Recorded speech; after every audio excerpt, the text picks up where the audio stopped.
প্রিয় দর্শক, এখানে কি ঘটেছে এইমাত্র আপনারা ঘটনাটি ঘটার পর মোটামুটি বুঝতে পেরেছেন। ইনি ছিলেন সুলতান আঙ্কেল, সোমওয়ানী পূর্ব বাজার, নোয়াখালী বেগমগঞ্জ। বিশিষ্ট ব্যবসায়ী সুলতান আঙ্কেল রাস্তা পার হওয়ার সময় সিএনজির সাথে ধাক্কা লাগে, দুটি সিএনজির মাঝখানে উনি পড়ে যায়। যাই হোক, অনেকে অনেক কথা বলছে, আমরা একটু বিশ্লেষণ করে দেখব সিএনজিটি কি উল্টো পাশে চলেছিল নাকি তার ঠিক পাশে চলার পর আঙ্কেলকে বাঁচানোর জন্য গাড়িটি যখন মোড় দেয় সেটা ডিভাইডার পার হয়ে উল্টো পাশে চলে আসে। একটু বিশ্লেষণ করলে মোটামুটি বোঝা যাবে। আপনারা দেখতে পাচ্ছেন সাদা জামা পরে সুলতান আঙ্কেল রাস্তা পার হচ্ছেন।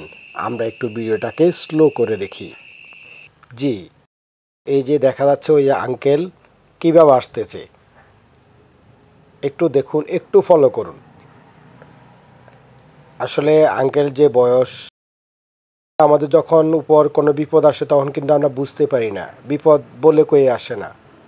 আমাদের শ্রদ্ধাবাদন মুরব্বী এই যে দেখেন দুটো সিএনজি কিন্তু মাঝে পড়ে গেছে এবং ওই সিএনজিটা কিন্তু মোড় দিয়েছে, কারণ তার বামে কিন্তু একটা সিএনজি আছে। সে চাইলে বামে যাইতে পারে না, বামে গেলেও প্রবলেম। সে কী করলো, ডাইনে চলে আসছে, কিন্তু ডাইনে চলে আসার পর সেখানে পড়ে গেছেন সুলতান আঙ্কেল। তার পাশে যে সিএনজি আছে দুইটার মাঝে পড়ে গেছেন সুলতান আঙ্কেল। এখন এই কী করলো, ওই যে ডিভাইডারটা আছে সেটাকে পার হয়ে কিন্তু এই পাশে চলে আসছে। এ হচ্ছে সেদিনকার ঘটনা। এখন যে আপনার চৌমুহানি যে জায়গাটা রয়েছে এইখানে এই সম্পর্কে আসলে বলার আর তেমন কিছু নেই।